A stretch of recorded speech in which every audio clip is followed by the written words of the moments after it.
Maama Ruth Nakyoobe akulira abakozi mu government ate nga ye secretary to cabinet. Yagambye nti omugenzi Keith Muhakanizi permanent secretary ya office ya prime minister mbu yamugambako ku by'amabaati n'agamba nti yabalabula dda baminister balekerawo okwemoolera ku bintu bya gavumenti mbu nga tebawulira. Era mbu n'addisaaguluwinga nabo mu top management meeting. Wamma kati ntegedde obuzibu bwonna we bwava. Tosobola kubba nga permanent secretary takkiriza. Ekitegeeza omwami ono ye yatandika ebintu by'amabaati byonna. Maama Nakyoobe yabyogedde naga nti twabalabula, yankubira essimu nga ntegeeza. Era Maama Ruth Nakyoobe yasabye President Museveni alistructuring office ya prime minister. Mbu Keith Muhakanizi oba erinnya lyeri omugenzi ye yasookera ddala okulabula baminisita bave ku mabaati naye mbu nga tebamuwuliriza.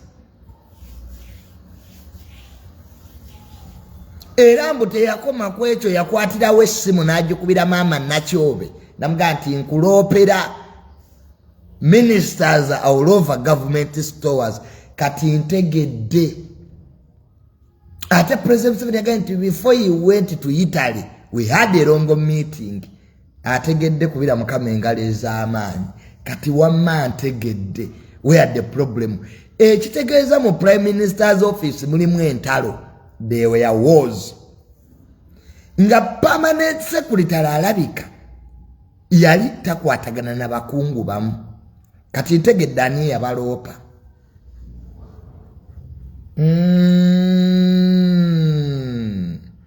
Okay, I have now understood the Mabaati saga.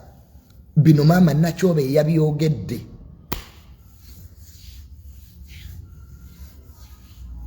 Nagamba nti omugenzi yankubira nangamba nti abantu bano mbitegedde. Saga y'amabaati kati ngitegedde.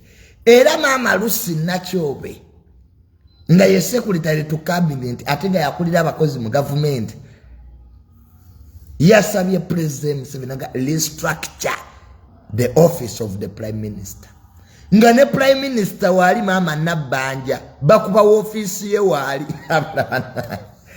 bakubye prime minister waffe. In fact mu kintu ky'amabaati speaker ne prime minister be basinza okukubwa bannange. De badisa guluwinga ne permanent secretary mu top management meeting wamma kati ntegedde lwaki President Museveni is acting kati nkitegedde. Ekintu ky'amabaati kino bannange kinene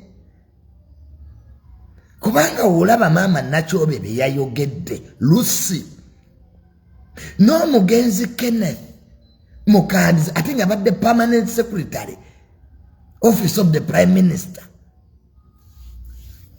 Kikutegeeza nti really office eyo ebaddemu entalo. There were wars ezituuse ku by'amabaati. Kati ekyo nekinzizaayo ku kibuuzo. Sipiika bwe banaamukwata n'agenda mu kooti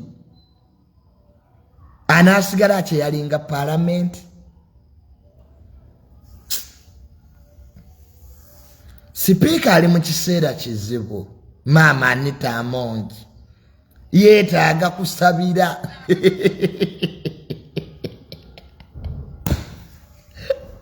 kubanga daddi yaŋŋambye mbu ku Lwokutaano mbu fayiro zaggwa dda maama ez'abanagenda mu kooti wiiki eno baminisita abanagenda mu kooti wiiki eno mbu fayiro zaabwe zaggwa mbu mugenda kulaba abanene bannaye naye bo lwaki tebalizayininga okubaswazaswaza bwe mutyo lwaki temusuulawo tawulo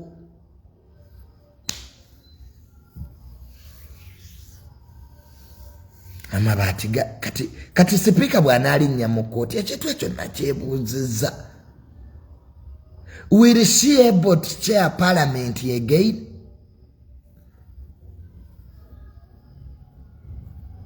Nze yannumyemu maama Kadaga yekka banne President Museveni tukubira omulanga taata maama Kadaga kale ye tumusonyiwe bambi teyamanya naye maama iron sheets gafuusa ama iron sheets etteeka ly'ebisiyaga tetulyagala ffe tukyali ku byamabaati kubanga maama Nakyoobe byeyayogedde byokka bikulagira ddala there is a problem there era maama Nakyoobe yagaye president baleete omukambwe nga Kenneth Muhakanizi yabwe bring omuntu nga tatya omuntu watuukiro gaba baleetera omukambwe so kyanaku nnyo baminisita baffe abaagalwa ne sipiika waffe na bonna abaakwata ku mabaati tubasabira ku Sande eno mulokoke mwenenye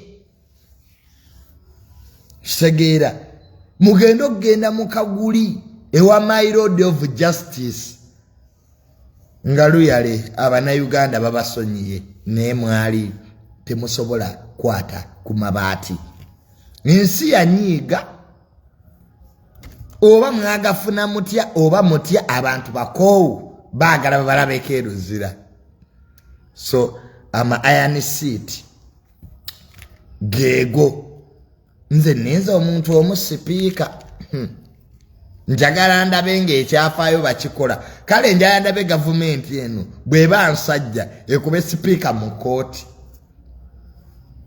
nze kyenninza olaba nakinyumizaako n'abazzukulu nti we twali awo twalabako sipiika ng'ali mu Kaguli namba 3 mu ggwanga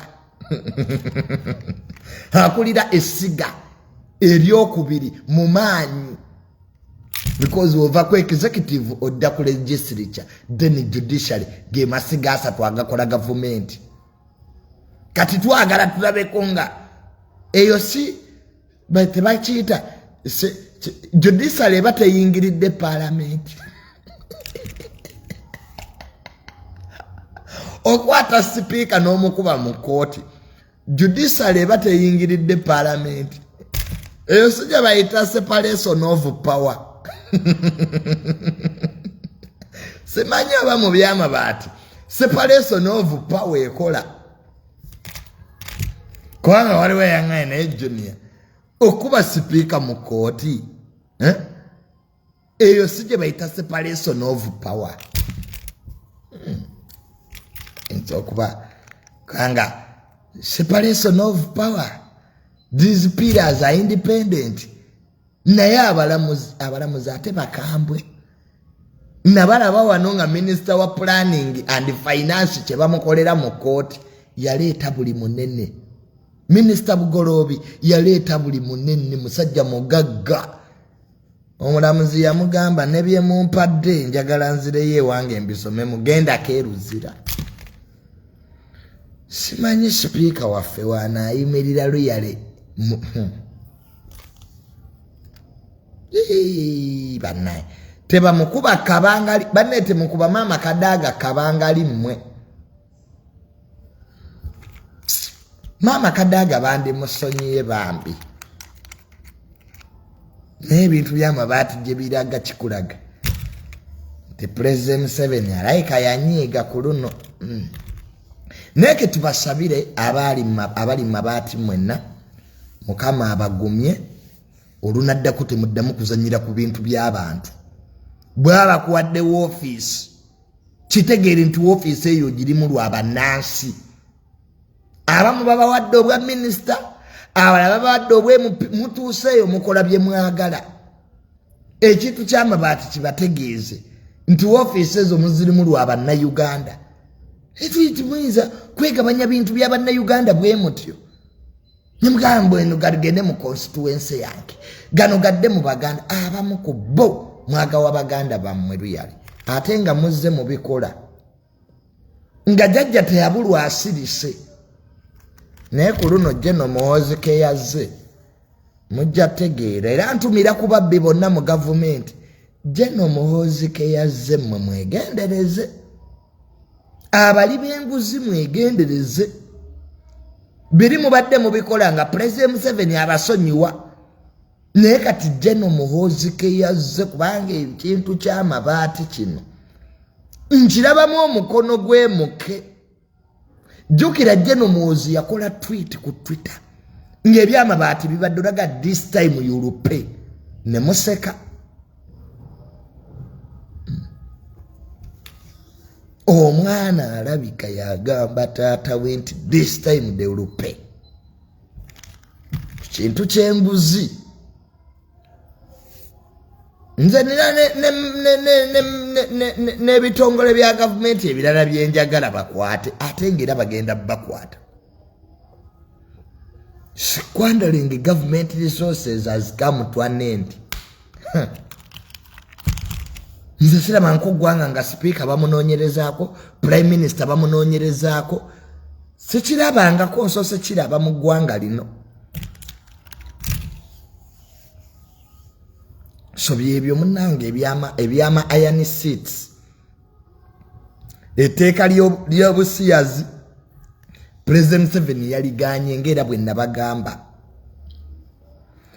President Museveni tajja kusayininga tteeka eryo era batategeera ne muvaayo mbu junior musiyazi kyovulaba nga ayogedde bw'atyo mwe butasoma bwe bubasumbuwa omuntu bw'agaana okuwagira by'oyagala kubanga tewasoma tekimufuula mulabewo some of you ekibasumbuwa you went through bad schools nze nasomera buddo nasoma international relations ekitegeera nasoma UN that is senior for work I know UN kyetegeeza so iteka ly'abasiyazi President Museveni yali tayinza designinga nabagamba dda ngani ayinza okusayinga etteeka eririmu death punishment nga mu nsi ki so President Museveni asooka n'abala nti ekintu kino kyenyenda okukola kirekawo ekonomi y'eggwanga ensi tebagifugira ku religion ensi bagifugira ku reality kati mwabatasoma mbalaba muleekaana natunulidde bannaddiini bammwe sebe eddiini si yefuga ensi kakati n'olwekyo mwabatasoma bwe tuvaayo babuulira ebintu bino nga batuga junior owagira abasiyazi sibanya junior oli musiyazi no it is my education kusoma kwange kwe kunyamba to predict things ne bibaawo ekyo buli eyasoma yali akirabirawo obulabizi nti President Museveni tagenda teeka mukono ku tteeka lya busiyazi kubanga Uganda obuyambi ekyabujja bweru 60% of our budget is supported by America and European Union kati ekyo oba tokitegeera ng'entegeerayo ya munguuba mba sina kyakugamba you don't know economics you don't know budgeting oliawo osiriwala busiriwazi osinika mannyo kati gwe nkugamba eki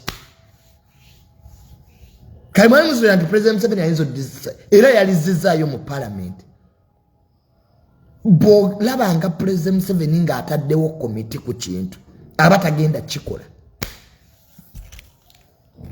kasita President Museveni ateekawo komiti naye njagala komiti nze kasita nawulira President Museveni ng'aga nti njagala bannasayansi bange bambuulire the moment you hear Museveni talking about scientists just know ekyo aba yakivuddemu dda nga yakibalekedde aba yakirekedde bannasayansi kasita olya President Museveni I'm waiting for my scientists bo baliwa where are they kakati n'olwekyo mujja kutegeera enshengeri gye bagifugamu. Uganda is not an island, it's a global village. Ensi kati eri mu global village. Wano mateeka mangi nnyo ge tutaagala mu UN. Mayitirivu. Goloza manga ga Afrika gayagala nnyo gundi la sherumbe Ukraine. This is a global village now. Tugenda mu East African community. Amateeka galina ofaanagana. Kakati Rwanda teriyina, Kenya teriyina, Tanzania teriyina, East Africa teriyina, kati osubira otya Uganda ebeere nalyo. Nemwe muli basiru. Mutegeera ate muyimba East African community. Kati East African community tuyinza okubeera n'amateeka nga ganjawulo. We are merging judiciary. Gutulaba Koome, Chief Justice we Kenya ati yali wano. Chief Justice we Kenya tewamulaba wano. Ngaze kwogera n'abalamuzi. Amateeka gajja kufaanagana. Era kati bw'otununya amateeka ge tulina ku byenfuna, economy, their uniform, taxes zirina kuba zizimu because tugenda mu nsi emu gye bayita East African community. Kati nga tonnaba kutwasamira ggwe obutasoma bwammwe. Nga Chief Justice we Kenya Koome yali wano. Bali mu kulaba n'abalamuzi. How the Ugandan judiciary neye Kenya neye Rwanda neye Burundi neye Sudan isobola okukola amateeka nga gali uniform nga bulaba European Union. Kakati n'olwekyo nga tunnaba mu abataasoma mmwe. So etteeka ly'ebisiyaga President Museveni yali tayinza diteekako mukono era yalizizaayo mu parliament. Eryasooka yaligoba. Gwe gusoose nga sayininga etteeka eryo ne limwokya. Uganda is okulwanisa abazungu.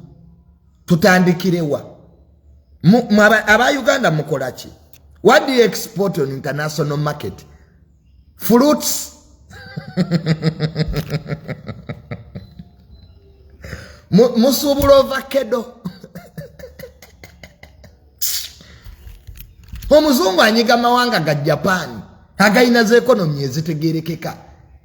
Ngesi yo nevuga motoka ya mu Japan Toyota naye mu America naginyiga nagiteeka ku ttaka. Katolo Uganda ekola avocado n'emiyembe. Mujona mwe bipya mwe byekisirusiru bitali mu makulu. Abasiya zoyinza bagula ko olutalo obamanyi gwe era bwe muteramu mwali mwagala mbujeniya jangolwa nze nwanisa abasiya zibanvu banyime visa oli musiru. Ebi ezetalo za obo wala n'abasiya zigendo bawala ne wekaze tonteekamu.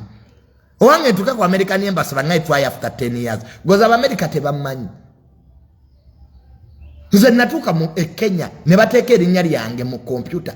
Abana Kenya bali tebamanyi. Bapita na nshimemwa mbu omukungu. Fesebo unya international brands. Goloza abanda bana Uganda boka. I'm seen by Kenyans. Ndabibwa abantu e Singapore, ndabibwa abantu e China, eno page egobererwa abantu mu nsi yonna. Omanye mikwano gye nina mu America gwe. I have friends in all states of America. Do you know friends benine China? Who abanda bagwe. Eno sabo page ekola views emitwalo 15. Me and my father. Eno page yaffe ekola views emitwalo 2 tujjuza nambole emirundi 5. Kati oyagala nwanisa abasiyazi ndi musiru. Gwegendo balwanise lwaki zaino balwanise akabina kange. If people have decided to sleep with themselves, the bums are not mine, the dicks are not mine. Katimba gambe kochi. How can I enter into people's sex? The same to be a kumanyira abantu bandabira Singapore, you know Nadia andabira Singapore. Sebonza mwana international brand. Bobo nteka mbintu ya mwebye bya localism ebya parliament ya mwe yagwedde etategeera nti we are bringing this law. What about the economy? So oyagala banyeme visa gwe nze tamale nsobola lwaniso abazungu ompita freedom fighter ebyo bya mau rebellion bya gwawoda we simanya Kabalega omukama Kabalega bebalwanisa abazungu. Me, I'm not in a position to fight Western values. I'm not, and I will not come. Nze chitu kyonna ekirimu abazungu I don't come. I know the implications. Abavuzi ba boda be bajjo byogera kata ina passport. I have a passport. I need to travel. Bobo ni bamuga try after 10 years. Yaddamu ngangala badali nye Bungereza. What if Uganda etabuka? What if Anake comes in Uganda? Nga the only option is me to go to the US. Mwete mutu manyira mbanga mulete bye bibozi byammwe. Fetuli international brands, we work on international laws. Gana mateka gamwe gana ga localism. Localism laws. Mateka gansi yonage gatufuga. Emundu etokote Sudani abantu abayina passport bagala kudduka gwanga. I'm still young to fight American values. Maicho yogera kogwe. What if I'm blacklisted? Ndisiri nyamubulaya. Ba MOP oraba ba MOP abogera. Where are the MOPs? Most of them are quiet. Lwacho roza speaker yagaba londe na mikono. Era ba MOP abasinga obungi basanyufu nti President Museveni yeteka tiyali taddeko mukono. People want to travel. Abantu balwala sukali. Kati mwabanaku. This law should be supported by poor people. America mbulakali sitinge. Sefuge gwanga. I have to be a president of this country, by the way. Kati what if I'm blacklisted by Americans? The mundu nazi jawa. This is a trap. Mufamile ya President Museveni ani abyogerako. Have you seen Natasha talking about it? Have you seen Patience talking about it? The first family yenyini is quiet. Katinze njogerechi. I have not seen my sister Natasha talking about the law. I haven't seen Madame Patience talking about it. Kati how can I talk about this law? Really? Nama muloza tetubala. So mwabasuleka wempe. You have the right to talk about this. Menze sijja kujja will not come. Oba mumvuma. Oba mumomo. Whatever you talk about to me, I will not enter wars with the Western world. I know what it can bring to me. Mutotuko sabavizo Americanaga try after 10 years. Leka gwe. Litwe byagenda mpola basiya zisibangu. Babikama mubazanyesa. They have power. They have the power. By innocent. Baziguleko olutalo. You want the gay community to open your own on me. Do I have the capacity to fight them? Oba parliament yesaze okulwana lekerwane yokka. Nze I'm not good. Sibiri muna kubibera mu ebyo. Tubyakundetera bizibu. Ne page yange bagitwale. Do you know that this page can be taken? Seven Facebook yaguze ne baga. Abera mu America. Ye yagambye ko tabiwagira. Ndeka mama nayogerera wa kuteregulwamu. Mulekane mu kutingiza namwe mu ntali zinatuletera ebizibu. Zamani international brand. Nina Facebook yino kati guze ne baga bwagitwala. Gwa America obamanyi gwe. Guze ni baga akulembera Facebook. Awagira ebisiyaga. Kati goli ku Facebook olwanisa abasiyazi. Lwaki page tagitwala? Ndeka sinaga kola ndala. Gorabayo YouTube ayogera. If you are still enjoying American brands, the Facebook, YouTube set up. Gobirekere banadini. Kanala byono onakulira aba Protestanti mbube kutudde ku kantibale. Neba naye. Archbishop Kazimba Mugalu tuleke bambi. Oyinza okwekutula ku kantibale. Edini iyo. Protestant church mu Uganda musobola okwekutula ku Bangereza bali be banyini Protestant church bwoba ulira nti obayekutuddeko kati eddiini yaabwe giveemu ogenda okola church eyo ddeyo mu busamize nitusulaga nti nze Catholic church ya Uganda eyinza okwekutula ku Roma. The terms and conditions come from Roma, Vatican. Gwoba ulira nti obukatuliki obukoye ng'obuvaamu ng'obulekera bannyini baabo abutandika mapeera si ye yabuleeta. Twebaze mapeera ne munne Hamasi be baleete ddiini eno mwebale Hamasi ne mapeera mwebale abaleete kitangala 17,109. Abakatuliki si bye tuyimba Hamasi ne mapeera. Gwe lwaki ebikota za Central Bank baziyita mapeera lwaki tebazituuma tamale? So Archbishop tusaasire bw'oba oli anti Protestant tosobola kwekutula ku Bungereza bali be kingi wa Bungereza. Charles Owokusatu is the leader of the Protestant church. If you are tired of the Protestantism gwe givewe mu eddiini yaabwe gibalekere otandikewo eyiyo.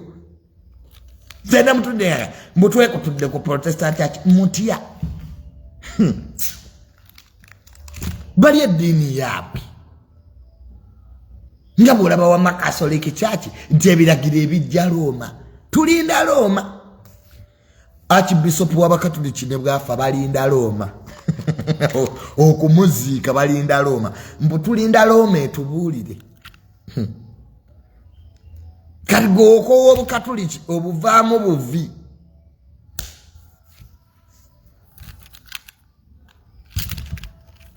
Kajiri abasiraamu okera kwa kyalaga nti bo beekutudde.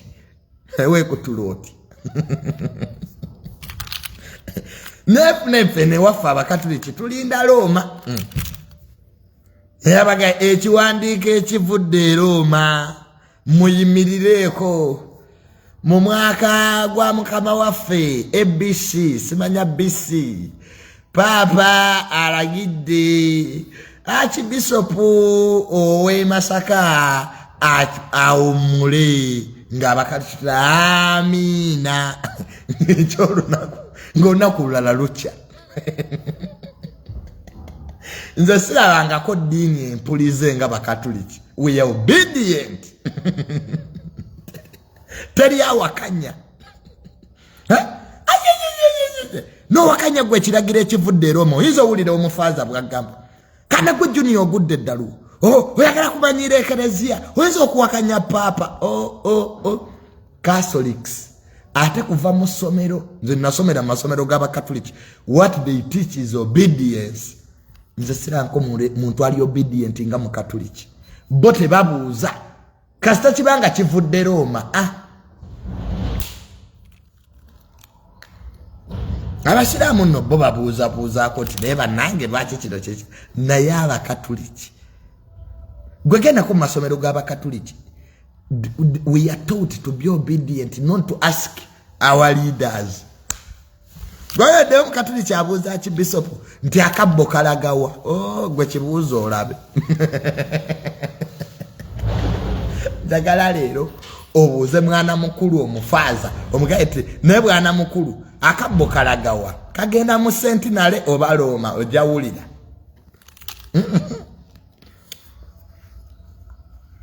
Kolo webajja okugaa nti sitaani akulinnye.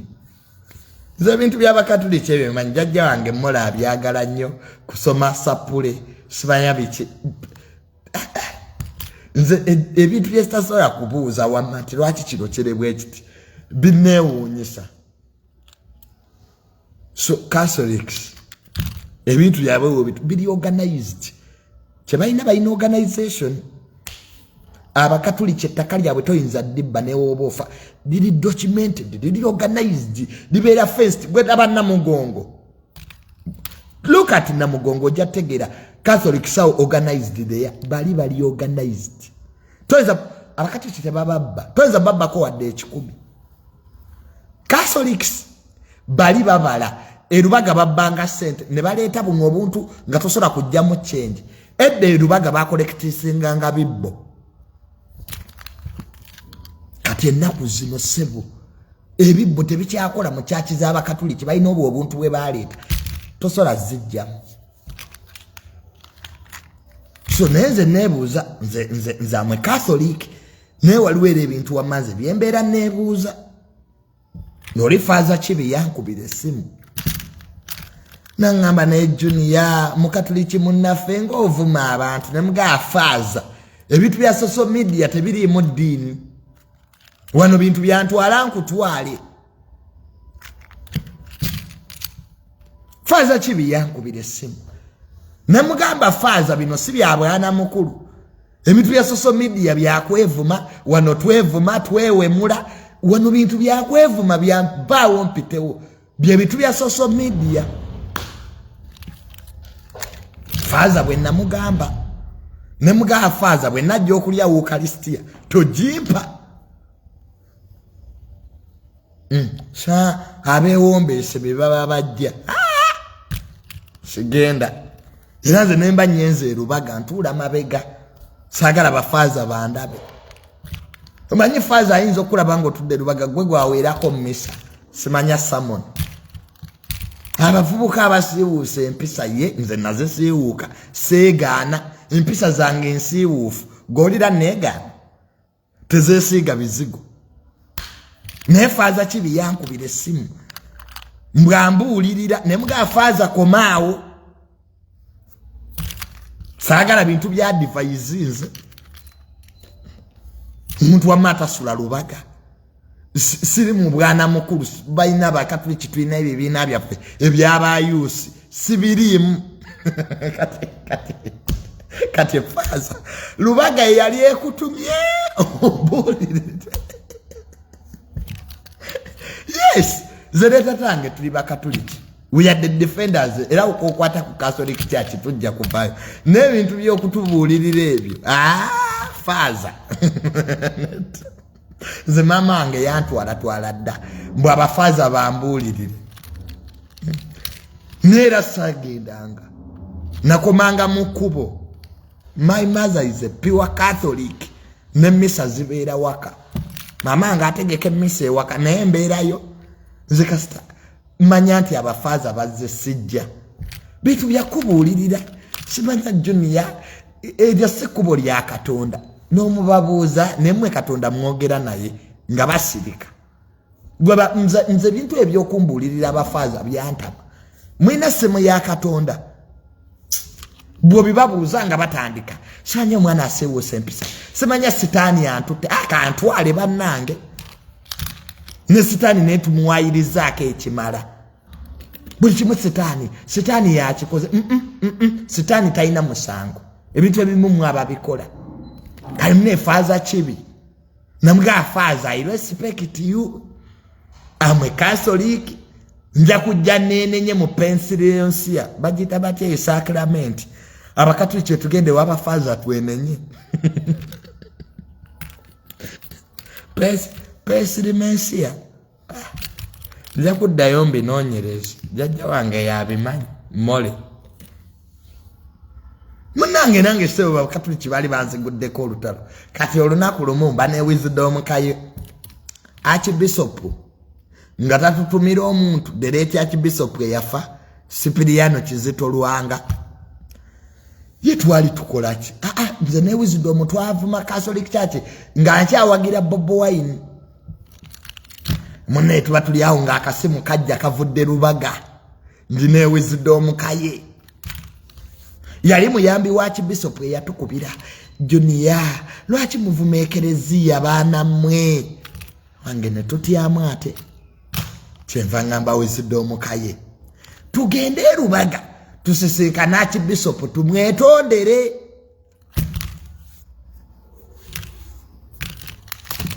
munenga batukolera appointment tugende tusisinkana Archbishop tumwetondere bambi ate mukama ate yamujjira mu bulamu bw'ensi eno the late Archbishop Sipiriano Kizito Lwanga nenga bali batuyise lubaga we have a cup of tea kino kibobi wine kino oba kyali oba kikoze biki ne tuvuma Archbishop ayina ekintu kye yayogera ne tumwambala kati ngakyawagira kino kibobi wine ane bobi wine mufere bobi wine erubaga atuula mu maaso kyokka ebituuka mu byokuvuma abakatuliki niye namba emu wano bobi wine mutabani we tebamukwata esimaaka ne bamugoba n'atandika okuvuma essomero lyaffe ng'ate ne mutabani we Solomon yali talina bubonero bumutwalayo